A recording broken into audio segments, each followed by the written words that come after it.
4 दिनों की प्यार रब बड़ी लंबी जुदाई। हेलो साथियों, मैं विकेश कुमार एक बार फिर से आप सभी को आपका प्यारा चैनल नॉलेज जंक्शन मस्ती में दिल से स्वागत है।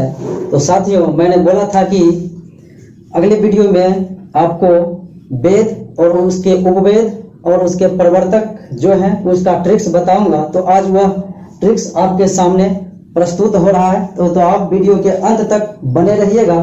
तो मैं चलता हूं, सर्वप्रथम लिखता हूं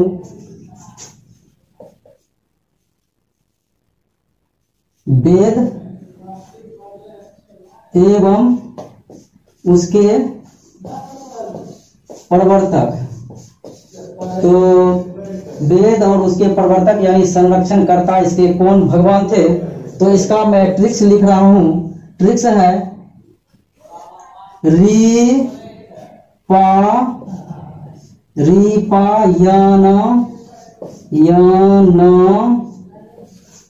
सा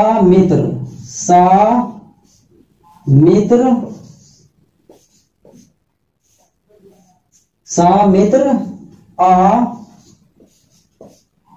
कर्म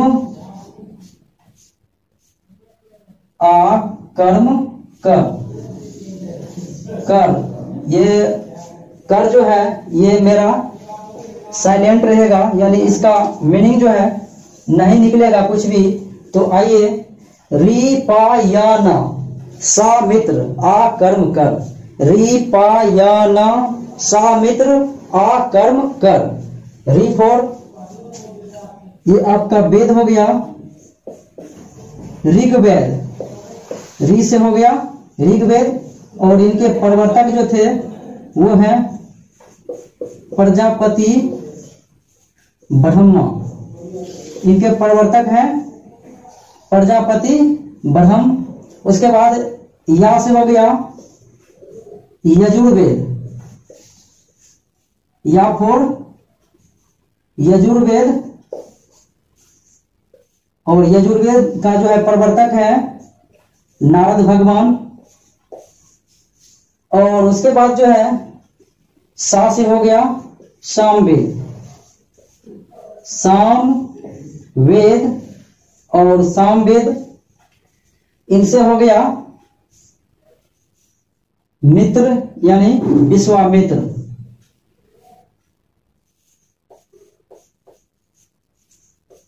मित्र से हो गया विश्वामित्र। और उसके बाद है आ से हो गया अथर्ववेद। अथर्ववेद और अथर्ववेद के प्रवर्तक भगवान जो थे वो थे कर्म से हो गया विश्वकर्मा।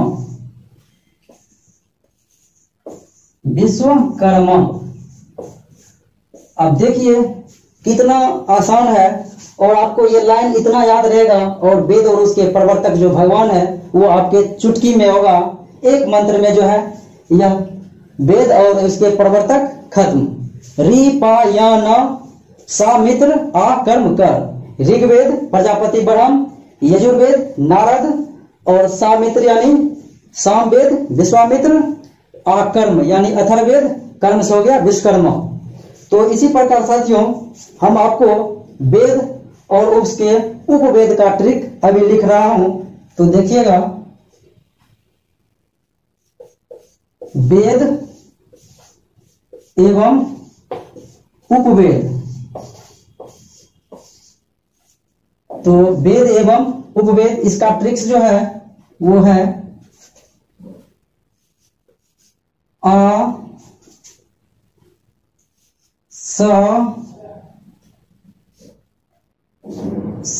य। ये हो गया मेरा वेद। ये वेद का जो है ट्रिक्स है। आश्रय यानी इसको आप पढ़िए आश्रय। आश्रय हो गया।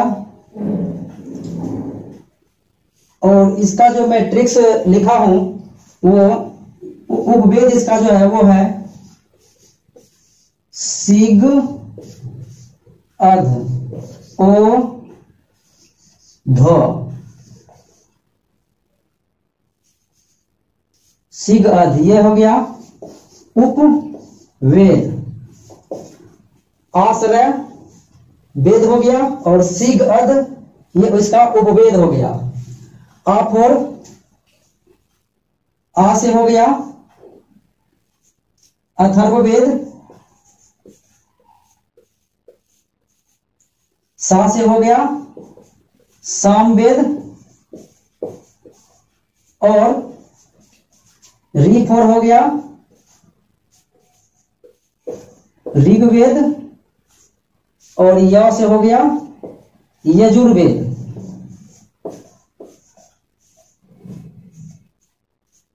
अथर्ववेद, सामवेद, यजुर्वेद, ये ऋग्वेद, यजुर्वेद। अब देखिए अथर्ववेद के उपवेद कौन सा है? शिल्पवेद। शिल्पवेद। और सामवेद के उपवेद हैं गंधर्व वेद। और ऋग्वेद के उपवेद जो है वो है आयुर्वेद। आयुर्वेद। ऋग्वेद के उपवेद आयुर्वेद। देखिए यजुर्वेद और आयुर्वेद, आयुर्वेद उपवेद है जबकि यजुर्वेद वेद है। यहां कंफर्म रखिए ध्यान में, यो पर यजुर्वेद, आ से हो गया आयुर्वेद जो ऋग्वेद के उपवेद है। और यजुर्वेद के उपवेद जो है वो है धनुर्वेद। यजुर्वेद के उपवेद धनुर्वेद, ऋग्वेद के उपवेद आयुर्वेद, सामवेद के उपवेद गंधर्ववेद और अथर्ववेद के उपवेद जो है शिल्पवेद है। अब आपको बात समझ में आ गया होगा। प्रवर्तक और उसके ये प्रवर्तक और वेद जो है इसका ट्रिक्स ये है रिपायाना सामित्र आ कर्म कर। और इसमें सब जो है वेद और उसके प्रवर्तक जो है वो खत्म हो गया। और इसी प्रकार जो है ये वेद और उपवेद में जो है आप अभी देख लिए आश्रय, आश्रय, आश्रय हो गया। और इसका ट्रिक्स जो है उपवेद सिग अध। आश्रय सीरियली में लिखिएगा और उसके सामने सिग अध, जो अक्षर जैसा आएगा उसके अनुसार वैसा अकॉर्डिंग में सेट कर दीजिएगा। अथर्ववेद, शिल्पवेद, सामवेद, गंधर्ववेद, ऋग्वेद, आयुर्वेद, यजुर्वेद, धनुर्वेद। तो इसका मैं एक कॉलम बना देता हूं ताकि याद करने में आपको बेहद आसान होगा। तो आप वीडियो को बने रहिएगा, 1-2 मिनट और लगेगा तो मैं वो कॉलम बना देता हूं।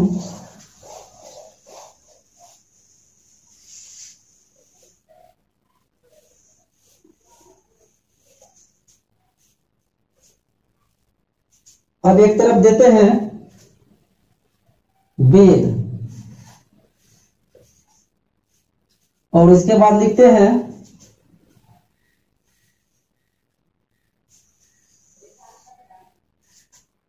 ये वेद हो गया। और यहां पे कॉलम बनाते हैं उपवेद, उपवेद। और यहां पर देते हैं प्रवर्तक।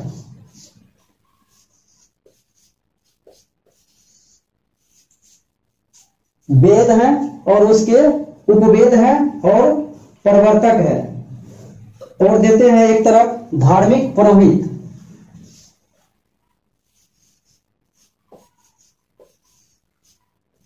धार्मिक पुरोहित, पुरोहित यानी कि इसका उच्चारण करने वाले को क्या कहा जाता है?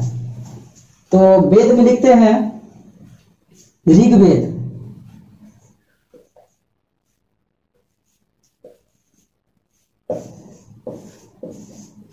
तो ऋग्वेद के जो है उपवेद अभी आप देख रहे हैं कौन है? आयुर्वेद। तो ऋग्वेद के उपवेद में आ जाएगा आयुर्वेद। और ऋग्वेद के प्रवर्तक में आप क्या पढ़े थे? री पा, पा से यानी प्रजापति ब्रह्म। तो हो गया प्रजापति ब्रह्म। ये ऋग्वेद के प्रवर्तक हैं। और उसके धार्मिक पुरोहित जो है यानी ऋग्वेद के जो है उच्चारण करने वाले को क्या कहा जाता था? मैंने कल बताया था कि इनके उच्चारण करने वाले को होत्री या हाता कहा जाता है। ऋग्वेद के मंत्र के उच्चारण करने वाले को, ऋषि मुनियों को होत्री या हाता कहा जाता है और इनके प्रवर्तक थे प्रजापति ब्रह्मा। फिर चलते हैं अगले, उसके बाद आयुर्वेद, ये यजुर्वेद। यजुर्वेद और इनके प्रवर्तक में कौन, ये इसका उपवेद कौन है देख लीजिए आप टिक के माध्यम से। यजुर्वेद के उपवेद धनुर्वेद।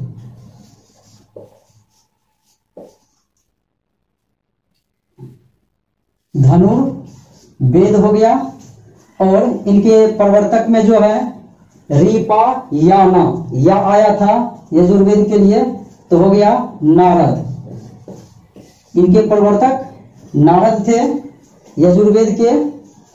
और यजुर्वेद के उच्चारण करने वाले ऋषि मुनि को कल मैंने बोला था अधर्वयु कहा जाता है। अधर्वयु ऋग्वेद के उच्चारण करने वाले को, ये यजुर्वेद के उच्चारण करने वाले ऋषि मुनि को अधर्वयु कहा जाता है। उसके बाद चलते हैं सामवेद। सामवेद, अब देखिए सामवेद का उपवेद कौन है, स और गो आया गंधर्व वेद, तो इनका उपवेद हो जाएगा गंधर्व वेद। सामवेद के उपवेद गंधर्व वेद। और इनके प्रवर्तक कौन था, सामित्र। रीपा, पा भी रीपा हो गया, याना हो गया, सामित्र होगा। अब विश्वामित्र होगा यानी इनके प्रवर्तक, तो ये हो गया विश्वामित्र। और इनके उच्चारण करने वाले ऋषि मुनि को जो है मैंने कल बोला था, इसे भारतीय संगीत का जनक कहा जाता है। तो इसके उच्चारण करने वाले को उद्गाता या उद्गात, उद्गात या उद्गाता, उद्गाता। और इसके बाद चलते हैं आखिरी वेद में, वो है अथर्ववेद।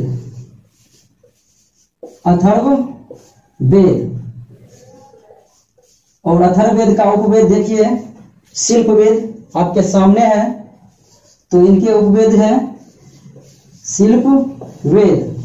और इनके प्रवर्तक कौन थे, री पा ऋग्वेद हो गया, याना यजुर्वेद हो गया, सामित्र ये सामवेद हो गया, आ कर्म अथर्ववेद में कर्म आया था यानी विश्वकर्मा। और इनके उच्चारण करने वाले ऋषि मुनि को क्या कहा जाता है, कल मैंने बोला था वह है ब्राह्मण। अथर्ववेद के उच्चारण करने वाले ऋषि मुनि को ब्राह्मण कहा जाता है। तो साथियों एक बार रिकॉल कर लेते हैं फिर से, देखिए ध्यान दीजिए। अथर्ववेद के उपवेद शिल्पवेद, सामवेद के उपवेद गंधर्ववेद और ऋग्वेद के उपवेद आयुर्वेद, यजुर्वेद के उपवेद धनुर्वेद। और ये देखिए वेद उपवेद प्रवर्तक धार्मिक पुरोहित। ऋग्वेद के उपवेद है आयुर्वेद और प्रवर्तक है प्रजापति ब्रह्म। और इसके धार्मिक पुरोहित है उच्चारणकर्ता को होत्री या हाता। यजुर्वेद का उपवेद धनुर्वेद, इनके प्रवर्तक है नारद भगवान और इनके उच्चारणकर्ता को धार्मिक पुरोहित अधर्वयु। उसके बाद है सामवेद। सामवेद का उपवेद गंधर्ववेद और इनके प्रवर्तक जो है भगवान विश्वामित्र हैं सामवेद के। और इन्हें उद्गाता या उद्गात कहा जाता है धार्मिक पुरोहित को। उसके बाद अथर्ववेद, अथर्ववेद का उपवेद शिल्पवेद और शिल्पवेद हुआ तो इनका प्रवर्तक जो है भगवान अथर्ववेद के विश्वकर्मा है। और इनके उच्चारण करने वाले, इनके मंत्र के उच्चारण करने वाले ब्राह्मण ऋषि मुनि को ब्राह्मण कहा जाता है। तो साथियों मुझे उम्मीद है कि ये वीडियो आपको अच्छा लगा होगा और आपको याद भी हो जाएगा इस वीडियो में। यानी आप देख लिए होंगे, समझ लिए होंगे, तो आपको याद निश्चित होगा, ये मेरा वादा है। तो मैं इतना ही आज करता हूँ, फिर अगले दिन मिलूंगा। तो दोस्तों एक बात बता दूं कि अगर आप नए आए हैं इस चैनल पर, वीडियो देख रहे हैं, तो आप लाइक, कमेंट, शेयर, सब्सक्राइब जरूर कर लें। और आप जो है सब्सक्राइब करें तो बेल आइकन में ऑल नोटिफिकेशन को ऑन कर ले घंटा दबाते समय, ताकि आपको हर वीडियो मेरा सबसे पहले मिले। तो इसलिए मैं आज इतना ही, फिर मिलूंगा अगले वीडियो में।